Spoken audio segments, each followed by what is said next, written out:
Guys, welcome back to my YouTube channel. It's your girl again, Monica, and this is my YouTube channel. In today's video particularly, I want us to talk about the aged care nurse interview questions, the questions that you would expect as a registered nurse looking into working in aged care facilities.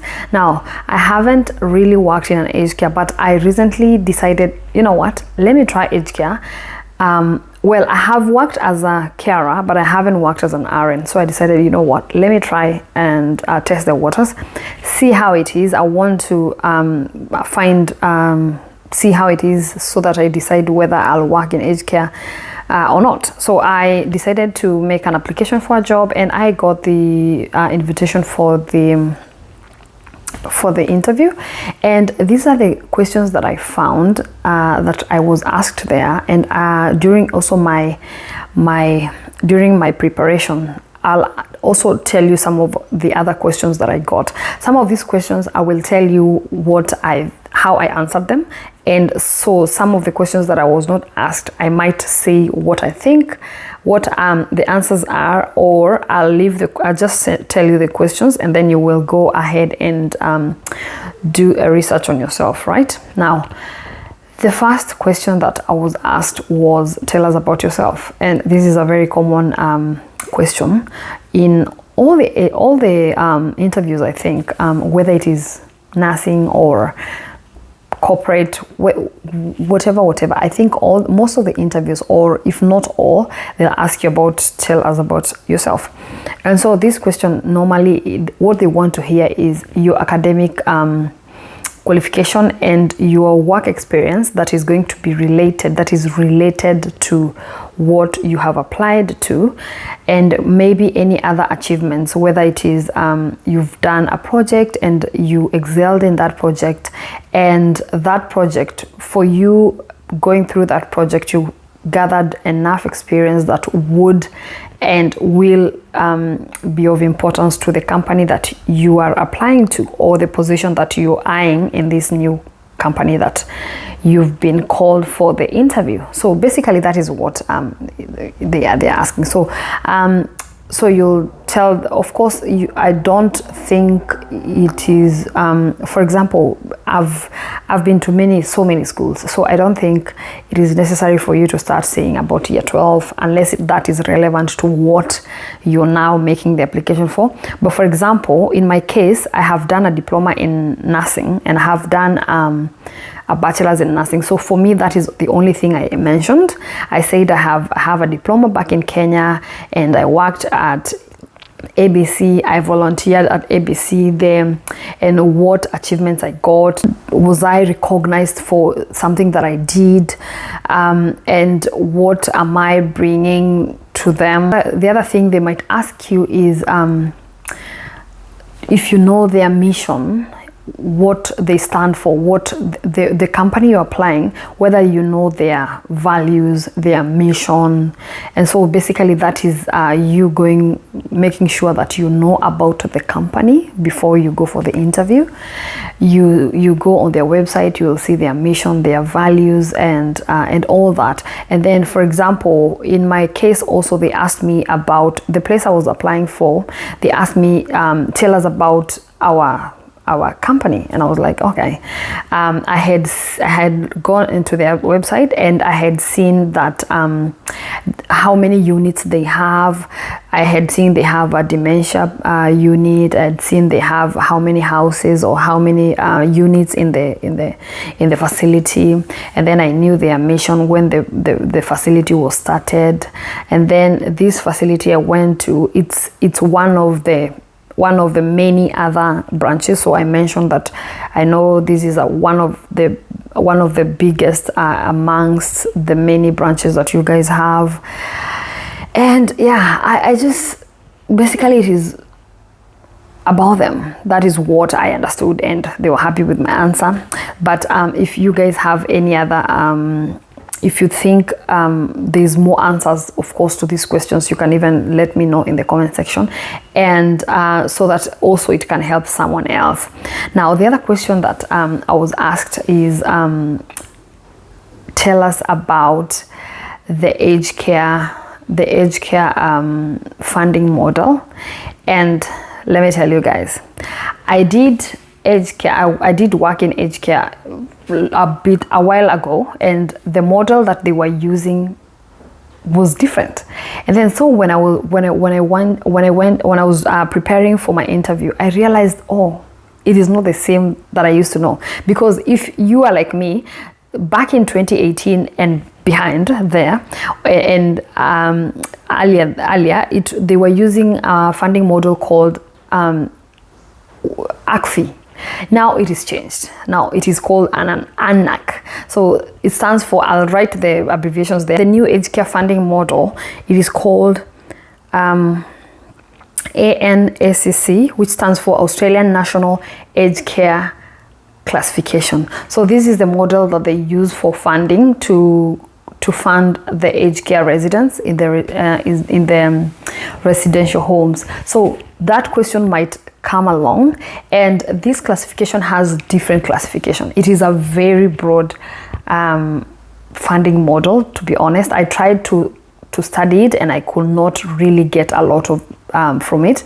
So they have classification from 1 to classification 13, and from classification 1, which is what I know, is palliative. So every client that comes into the aged care is given a certain amount of palliative funding. And then so they used to before ANAC, they used to have the staff or the nurses in the facility do assess the clients and decide who gets what, and who gets what. Let's say, for example, they are on false risk, they will assess it. So right now, what happens, the government sends in a neutral body or people from outside. They come into the aged care, they assess the client, and then they decide according to what you think. So they will with what you're offering, they will come and assess it also themselves, and then they'll decide, okay, who will get what and who will get what. A bit tricky, a bit complicated, but yeah, that's the model that is used in aged care at the moment. Now, the other thing that you need to also know is that the other question that you might be asked, and actually I was asked, is about serious incident reporting scheme. So this is a scheme that is used in aged care to report serious incidents. Now, SIRS is divided into two, so there's priority 1 and priority 2. So I'll read for you what priority 1 means and then priority 2. So priority 1, these are the incidents that you must report within 24 hours. They have to be reported within 24 hours. These are very serious incidents. And what are they? Number 1, physical or psychological injury or discomfort that needs medical or psychological treatment, unlawful sexual contact or inappropriate sexual conduct, the unexpected death of a person using aged care, and the unexplained absence of a person receiving care. These are just examples. I think there are more. I think there's unlawful use of force on clients. That is also part of priority 1. So then if any client undergoes such, you have to report them within 24 hours to the commission. Of course, the facilities will have someone who is responsible. So I think for RN, you will do an incident and also report to your supervisor. So I think that is how, or depending with the facilities policies and procedures, they always have what if this happens, what do you do? If this happens, what do you do? I think these are the policies and procedures to follow if an incident or something happens. So in that instance, if such thing happen, you will follow, of course, your policies and procedures in your facility. But the commission advises that these incidents must be reported to them within 24 hours. Now, the next thing is priority 2 incidents that are not priority 1. So this reporting, you must report them. You have also to report them, and I think it is within 30 days. within 30 days of 30 working days, they have to be reported to the commission, which are all the other incidents. You must report them when you become aware, and you must notify them as soon as possible. That is the commission. The other question that I was asked is the aged care standards. This one, I think probably all the aged care RN interviews, they must ask about the 8 aged care standards. Number 1, consumer choice and dignity. Number 2, ongoing assessments and planning. Number 3, personal care and clinical care. Number 4, services and supports for daily living. 5, organizations, service environment. Number 6, feedback and complaints. Number 7, human resources. And number 8, organizational governance. So when you're preparing, make sure you go read what all this, because for example, consumer's choice and dignity, there's a way that it relates to the client, right? It means that the consumers, they have to be given choice and dignity. For example, I think one of the questions I saw, if you're the registered nurse and you go to the dining room and you find dining area and you find a carer or a support worker supporting the resident to eat while standing. So is that correct? And the answer was no, because that does not give that is not respectful. It is not, you're not respecting them. You're not supposed to stand over them. You're supposed to sit. So such kind of things, like their dignity is still supposed to be, they're supposed to be given respect and dignity, and also given choices, because they are still human beings. It's just that they are not in their normal homes at home, but this is their home now, and still they deserve to be given choices. So if a client says, I want coffee, and you have tea, you have to give them coffee because that is what they want, if that makes sense. I think, yeah. So of course that's my understanding, but of course choice and dignity is very paramount in residence care, and all the others, they all relate to the client's care. And probably they might ask you to explain how this, for example, if I tell you about human resources. So human resources is the facility now, or the organization has to make sure that they have qualified staff to give support or to give care to these clients. So every all these standards, they go back to the client, the comfort, and they all point back to the client or the residents, and making sure that they are comfortable and they are looked upon appropriately, just like they would be comfortable at their own homes. So it's just that they have transferred their residency from out there to a residential home. Yes. The other thing is, for example, I would say ongoing assessments and planning. So for example, like that standard is ensuring that clients, they are assessed regularly. For example, some clients have false risk. Probably they didn't have false risk. They were not on false risk maybe 2 months ago. But if the RNs or the clinical nurses, they continue doing assessments on these clients, they might realize that down the track, 2 months later, this client is on false risk, and this client is supposed to be put on false risk and ensured that they have maybe some of the places I've seen, they put they have hip pads to prevent these clients, if they happen to have a fall, that they don't injure or they don't break their hips.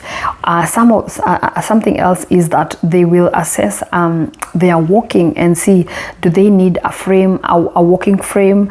Do they need a walking stick? Do they need support? Do they need a wheelchair? You know, just to mitigate the risks that these clients are might come with the faults, right? So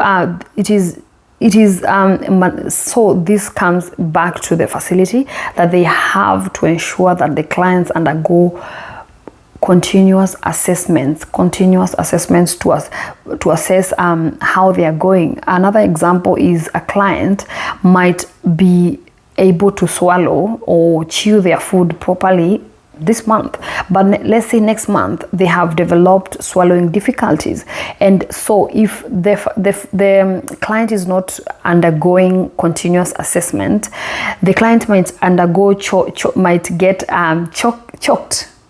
That's a choking risk, because if you don't assess them regularly, you will not realize that they cannot chew. So if they are assessed regularly, they are supposed to be, they are going to be referred appropriately to the speech pathologist, who is going to also assess them, and the occupational therapist, whoever is concerned, and then they will find the right way to help them. If maybe they need a small cut diet, or soft diet, or pureed diet, or if they need special cutleries, occupational therapist comes in there. You see, such kind of things. So these standards, as I've said, they are all related to the client comfort. Yeah, so if you ask to explain them, just make sure that you are going back to the client when you're explaining them. All right, the other question that might come up is, or let me say the other question I was asked is, you're in a aged care facility and on a weekend, and one of the clients who is who has dementia is violent, is hitting everyone, is slapping everyone, and you're called in. So what are you going to do? And this is what I said. I said I'll try to talk to the client and to the resident, and if the resident is not responding to me, probably he's also trying to hit me, then probably I will first I'll try and maybe call the next of kin or the family. Maybe they will be able to help. If not, definitely I'll call the ambulance. Once I've called the ambulance, they will come and assess, and they will tell whether they need to call the police, or if it's worse behaviors, then I might just straight away call the police. And then the other question, if a client is on dementia, maybe they are not verbal, and they could be verbal, but they're on dementia, and maybe they're confused and they're having these behaviors. And the question I was asked is, what could be the cause of their behavior? And the answers were, they could be in pain. And because they cannot verbalize, that is how they express their pain. That is how they express. They are not able to tell you, but they are expressing it by their actions. They could be wet, like nappy. If they're using continence aids, they could be wet. They could have peed themselves or pooed themselves, and they do not know how to verbalize that as well. They could be hungry. They could be hungry, yeah. They could be missing maybe their family members, and still they cannot verbalize. The other thing, what else? They could be, maybe the temperatures, they are not, maybe they could be too hot or too cold, and still they cannot tell you. So there are so many reasons that could make the client behave in a certain way. But sometimes it's hard. I understand it's hard to even tell what they are, but it is good to know. Probably they are wet. Let's try and check if that's, ask them probably if, can we take you to the toilet? Would you like me to help you change your clothing? Would you like me change your nappy? Would you like something to eat, like a biscuit or a glass of juice? Would you like me to call your favorite, if for example they have their next of kin, or maybe they have their wives back at home, or their husbands, and they're one in care. If you can call them, and maybe they can help you with calming down their family member. Yeah, such kind of things. And so going back to the incident, if the client has behavior. So once you have called the police, call the ambulance, and then later you'll of course do an incident report, and then if depending on the protocols and the procedures of the hospital of the facility, maybe the client will be taken to the hospital, depending with the policies. And probably you also need to call your supervisor. Of course, it's during the weekend, you need to call maybe your supervisor or on call. Most facilities will have an on call person who is supposed to be called if you need help or you need an advice. And then the other question, which is very common: what would you do if you're called in as an RN by the care staff that they found Mr. X on the floor? What would you do? So again,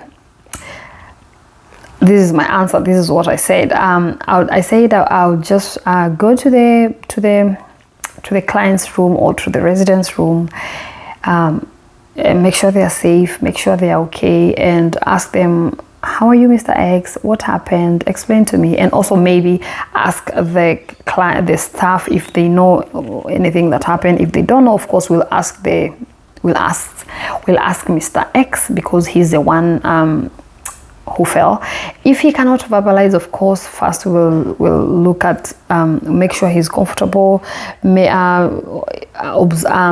do observation, like check the head if there's any bumps, if there's any bruises, if there's any bleeding, then do neuro obs, make sure that they can squeeze your hands, check the pupil dilatation, ensure they have the strength on their legs.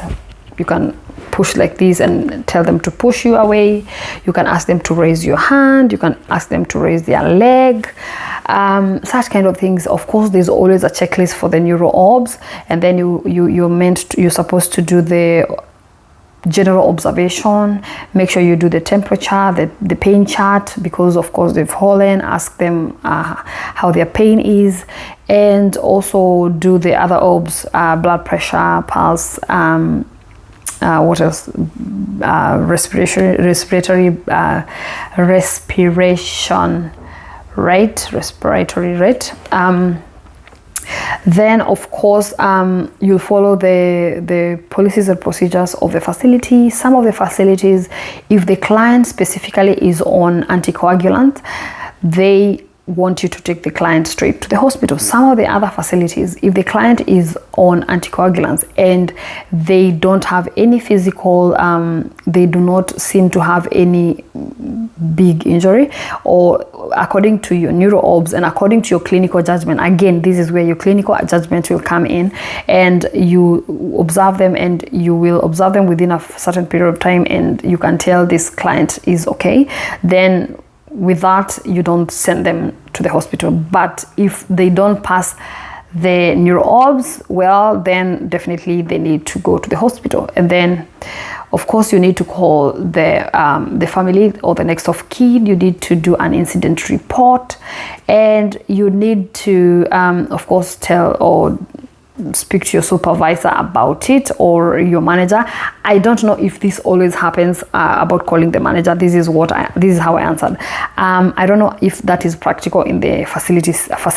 I think I will be able to tell more once I'm in the facilities. But of course, these are the answers. These are correct answers. And then of course you will move the client to bed, and probably before you do all these things, you maybe put the client on the bed with the help of the care staff, and maybe using a lifter if necessary, to make sure that the client is safe, and also dignity. We are also looking at their dignity at this point also, because it is not really nice to do things on the floor unless they have an injury. Of course, you're not going to move them. You're going to make sure that they're safe there, and also call the ambulance if you suspect that they have a really bad, maybe neck injury, head injury. You don't want to be moving them, because that is going to worsen things. But again, your clinical judgment as an RN is going to kick in at this point. All right, now what other question? Now the other question that you might get is have you ever come across, or have you solved conflict in the facility? How did you solve it? This could be between co-workers, this could be between clients. How was your conflict resolution? How did you do this? So you need to explain it, and of course, making sure that the respect, making sure that you make sure that both parties have respect to each other. The other question that might come up is you might be asked to describe the time when you successfully worked in a team, or as a team player. So you might want to put in a story there, how you did that, whatever you did that you felt that you worked properly in a team. Sometimes I understand it is difficult to work, but well, it is not difficult. It is very easy, but you want to give this story of an outstanding story of how you did that, and also describe the time when you dealt with dissatisfied family members or visitors. So yeah, we want to explain how did you. Sometimes some of the families, they might be dissatisfied, they might come and complain to you, but then one thing I know is that we must treat them with respect. Ask them, how can I help you? Just let them elevate their anxiety, of course, because at this point they are very, very angry, and of course you want them to calm down and listen to them. But sometimes some of the family, they might be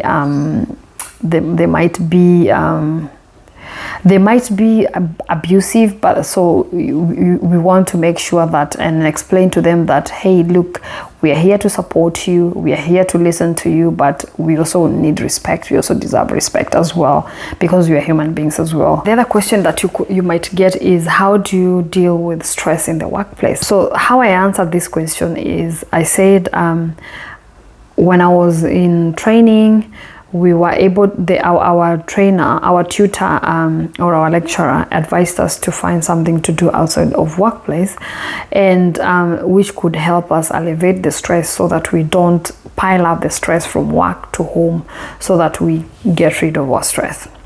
The other question that you might be asked is about wound dressing or wound management, how you do wound management, and how you manage pain. So guys, thank you so much for watching this video from the beginning, and I hope you've gotten here. If you like such kind of topics, please guys, let me know in the comment section. If you have any other questions that you think that might be asked in the interview, please guys, just write them in the comment section, and they might help someone. Also guys, if you have not subscribed, kindly subscribe to this channel. Make sure you share this video with your friends and family, and I'll see you on the next one. Bye bye.